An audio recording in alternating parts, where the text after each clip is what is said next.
In today's wood story, we are building garden trellis, but the best part is that it's a super quick, beginner-friendly project that only requires a few tools.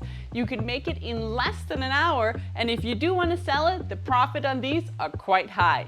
So go grab your tools and let's start this wood story. To start this project, you're going to need a single piece of lumber, such as this one. If you do want your trellis to last a really long time, you might want to consider using cedar. You can also get pressure treated wood, or you can of course coat it after the fact. Now I made this one last year and I just made it out of cheap, inexpensive wood from the store, and it is still holding up great. So if it is for yourself and if you just want to get it done and you don't have the right wood, then feel free to use whatever you want. Now the first thing that we're going to do is we are going to cut it to size. This one is going to be 6 feet long in length, and that's going to be the end height of this piece. So if you need it to be even taller, then of course you can use longer pieces as well. But that's what we're going to focus on today, 6 feet, because it's easy to get from the store. Now let's start making some cuts. I started by cutting off the ends because my wood had some pretty large cracks in it towards the ends.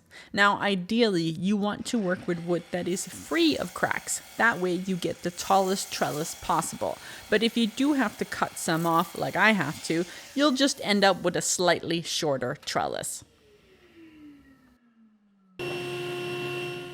Next, I took my 6 foot long piece of wood and I cut off a bit of the side just to square up the wood.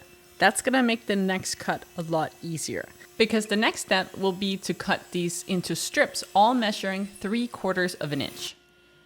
So with your tablecloth set to 3/4 of an inch, cut at least 4 strips. Now all of these strips again are measuring 6 feet in length, and this will be enough to make one trellis. But if you want to make more, you can go right ahead and cut all of the wood into strips at this point.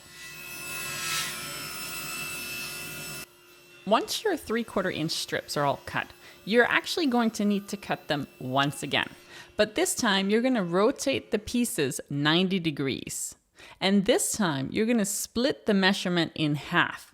Ideally, you're going to end up with pieces measuring pretty close to 3/4 of an inch by 3/4 of an inch, but do not worry if yours end up being closer to 1/2 of an inch on the one side. It's not a big deal. With all the long pieces now cut, we are going to chop up just one of the strips into smaller sizes, because these will be used for the crossbars for the trellis. You're going to need to cut one piece to 25.5 inches, one piece to 18 inches, and the last one to 11.5 inches. And I just cut mine over on the miter saw, but you can use whatever option you like.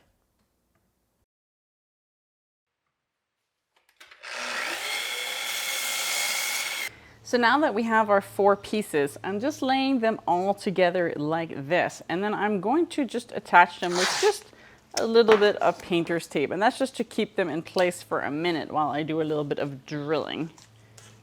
You can also use a clamp. So I'm going to measure 5 inches from the bottom, and I'm going to do my best to find the middle of that. And I'm going to pre-drill it with a drill all the way through. And that's just going to help prevent the wood from splitting when I put my screw in. And this bit is not very long, so I need a longer one. Let's try that again.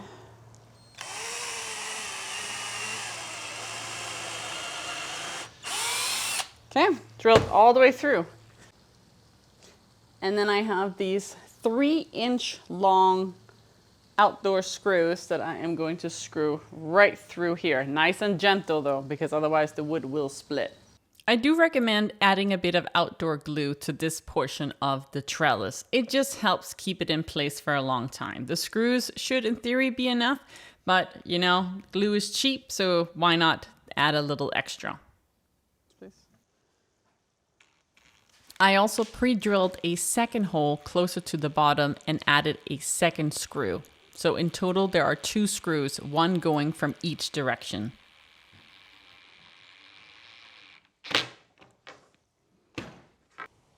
So I have just flipped it around. So now the pieces that are not connected are at the top. And I highly recommend marking where you're gonna have your cross pieces at this time, because once you start spreading them out, you're not gonna know how the angles are gonna work. So the first cross trellis is going to be about 4 inches from the top. So what I like to do is I actually like to measure from the bottom, and I'll measure up 2 feet to begin, and I'll make a mark there.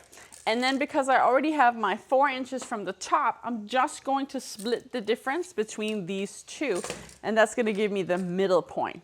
That makes the math really easy. So this is 81, which is 40 and a half. Okay.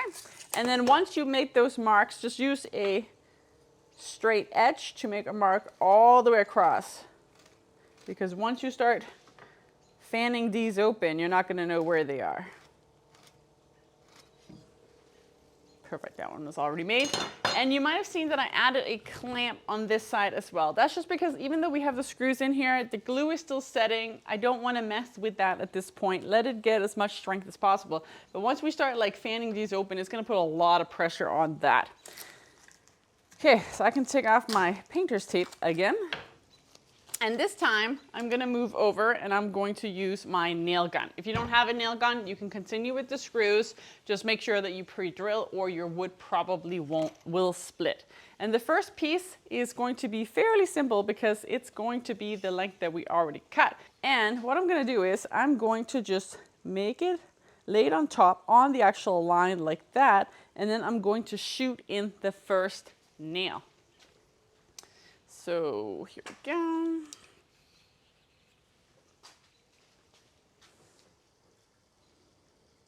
And see, there is a little bit of a distance that's sticking out. That is on purpose. Okay.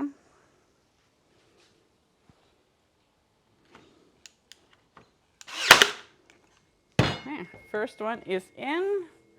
Feeling pretty good. Now comes the tricky part, spanning it to go over.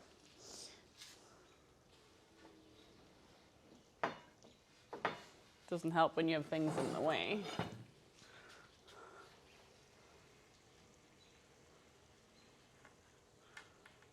Okay, and once I feel that it is equal on both sides, and again, remember, this is why we made that mark underneath, I'm gonna hold it with my fingers. Be careful, because if you let go, it's gonna shoot right into your stomach here. So don't let go, or use a clamp, or get someone else to help you out.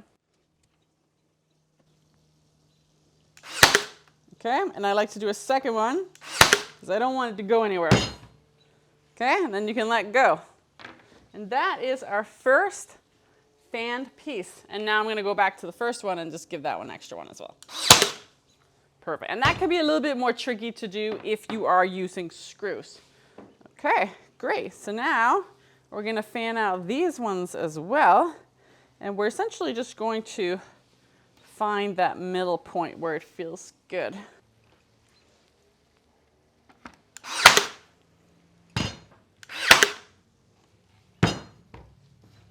Okay, so that is what the trellis will look like from the top. And again, I'm going to add a couple more just in case, because nails are cheap and that makes it a lot easier. And now we're on to our next piece. And as you can see, when obviously now that they're spanned, they kind of go like this, and our wood piece doesn't go that way. So all I do is I actually just try to align this piece with this point right here and right there. And as long as you do that, then it's still straight. And you don't have to worry about the other two pieces. And just center it.